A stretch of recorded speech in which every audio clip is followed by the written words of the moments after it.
At long last, the saga is over.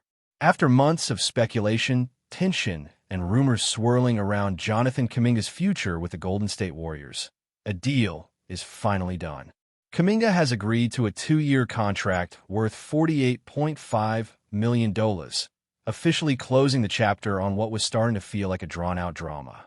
And while the number itself raises a few eyebrows, especially considering the earlier offer was reportedly a 3-year deal, what matters now is that he's staying, at least for the time being. But let's be honest here. The road to this deal wasn't smooth.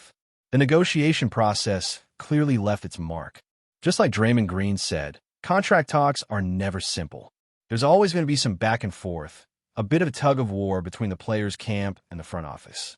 One side wants financial security and recognition. The other wants flexibility and value.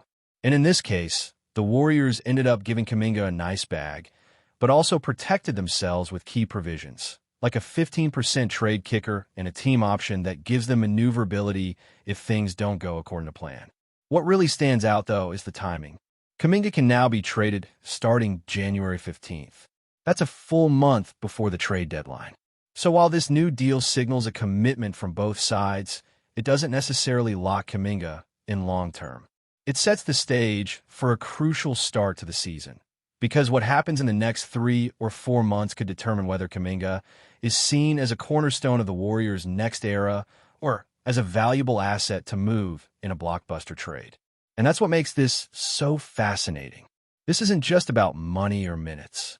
This is a defining season for Kuminga. He's entering a stage in his career where he needs to prove he can be consistent, productive, and drama-free. He said he wants to have a breakout year. He said he believes in his ability to be that guy. Now it's time to back it up on the court. Because if he performs at the level the Warriors hope and honestly need, then this contract could look like a bargain. But if he struggles, or worse, if the chemistry with Jimmy Butler doesn't click, then we might see this team pivot quickly.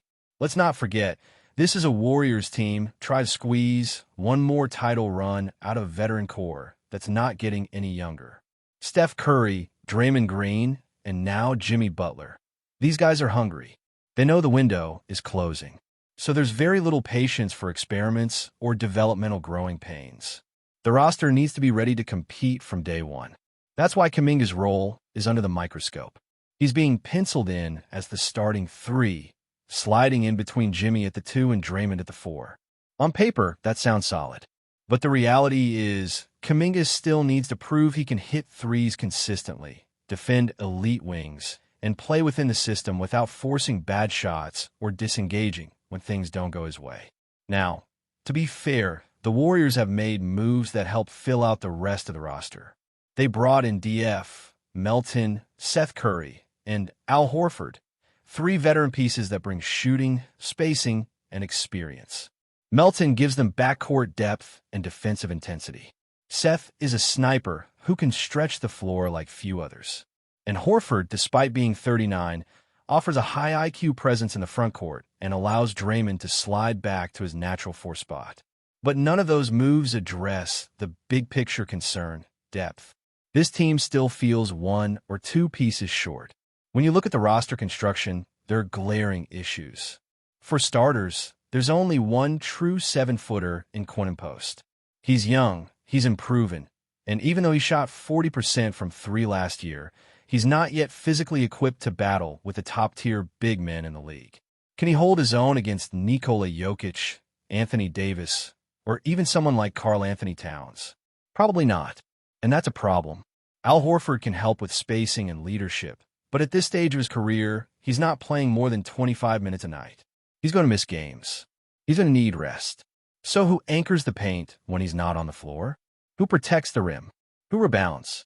Those are unanswered questions, and in a Western Conference loaded with dominant frontcourt talent, that's not something you can afford to overlook. But it's not just a 5 spot.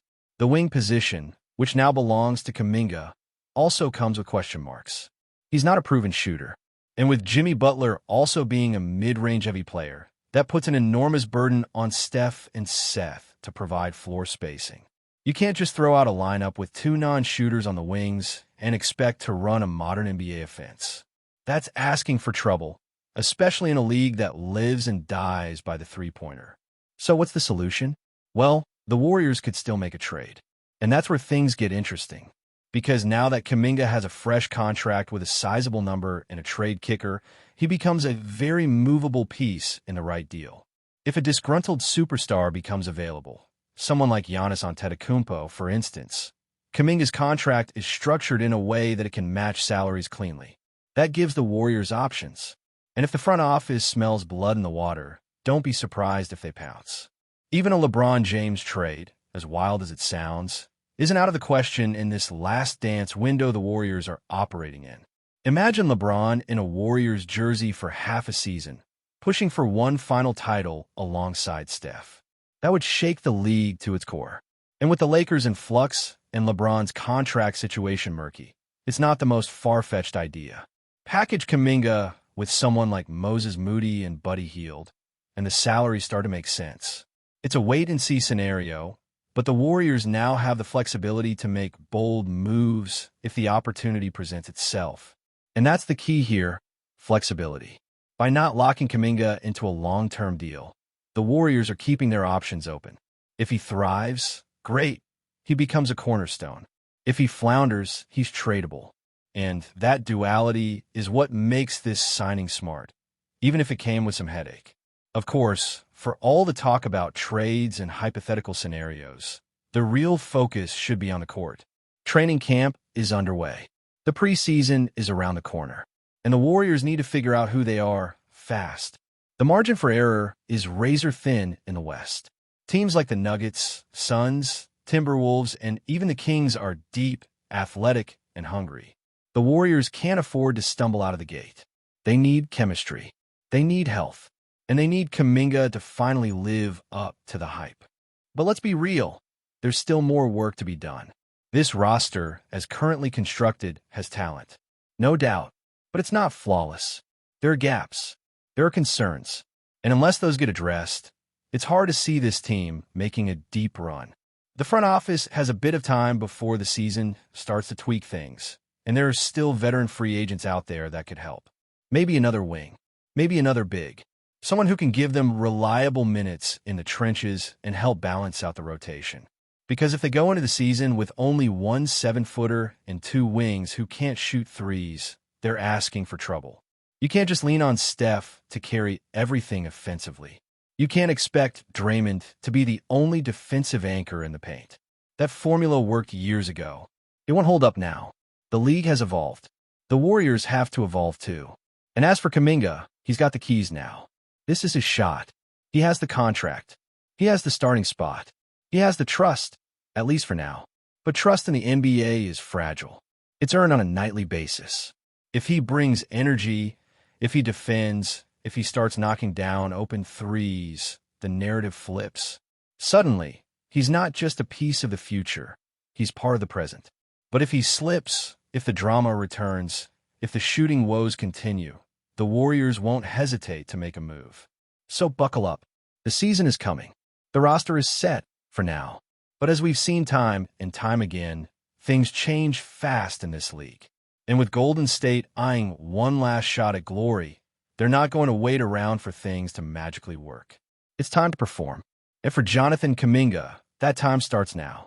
Now let's dig deeper into the dynamics at play and what could realistically unfold as the season progresses.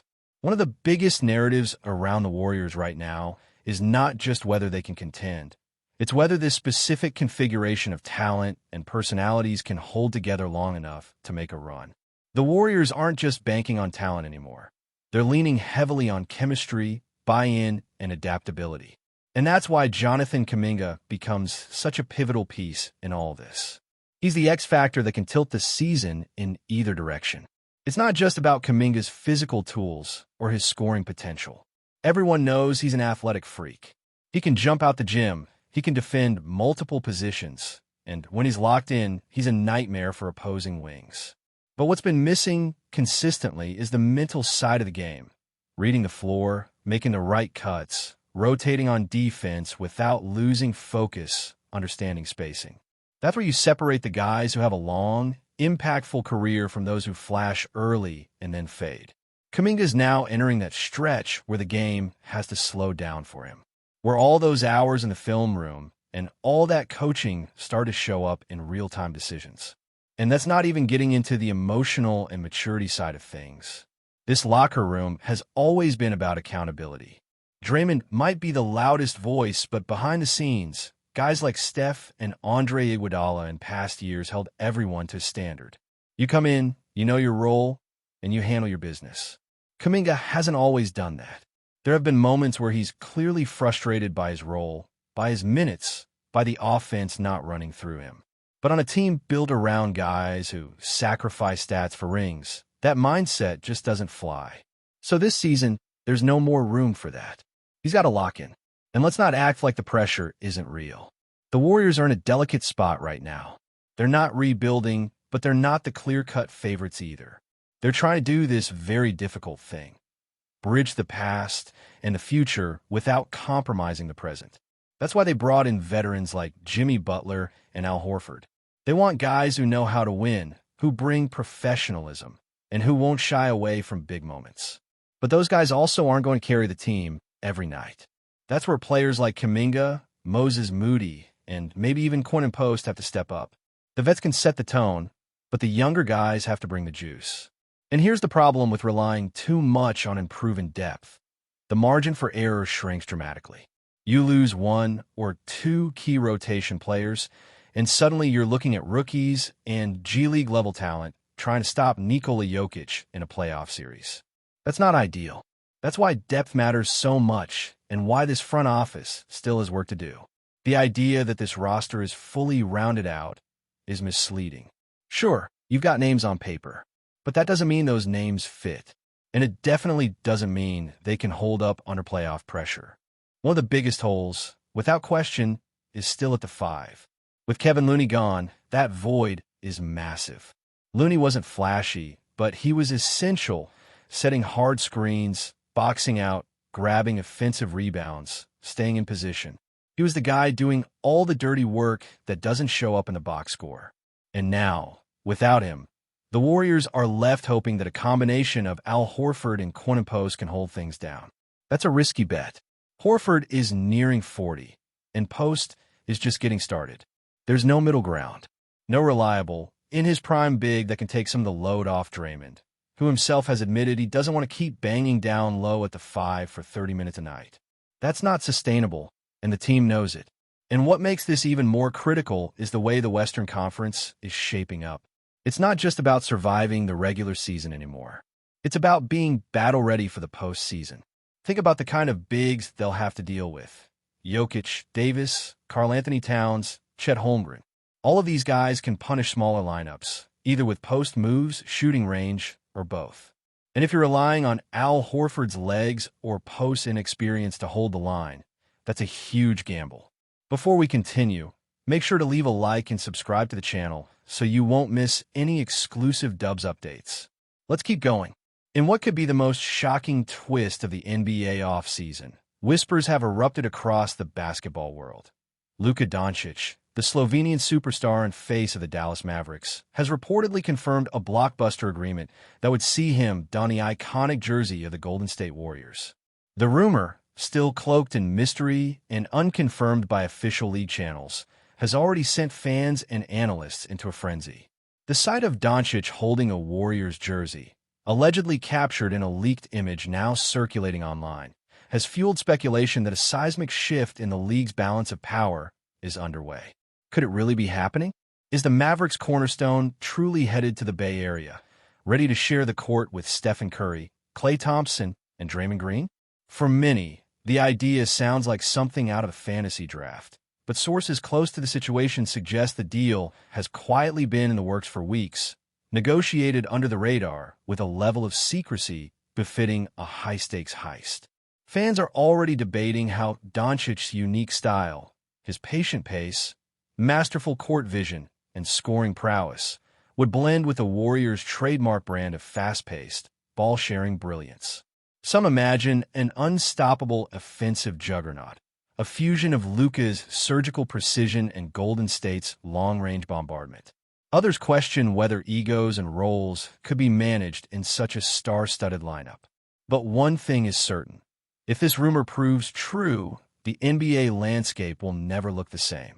For Dallas, the idea of losing its franchise player is nothing short of devastating. Doncic has been the heart and soul of the Mavericks since his arrival, carrying the team deep into playoff contention with performances that border on the legendary. Letting him go, or worse, watching him thrive with one of their fiercest Western Conference rivals, would be a bitter pill to swallow. Until an official announcement is made, the story remains in the realm of speculation, but the whispers grow louder by the hour. Could Luka Doncic in a Warriors jersey be the biggest plot twist in recent NBA history? Or is this just another off-season mirage? For now, fans across the globe are holding their breath, waiting to see if the rumor becomes reality. Stay updated exclusively with the latest Dub Nation news. Subscribe to our channel and hit the like button to keep getting daily updates on the Warriors. Don't forget to share your thoughts in the comments. Your input is essential for the Dubs community. Stay tuned for the next video.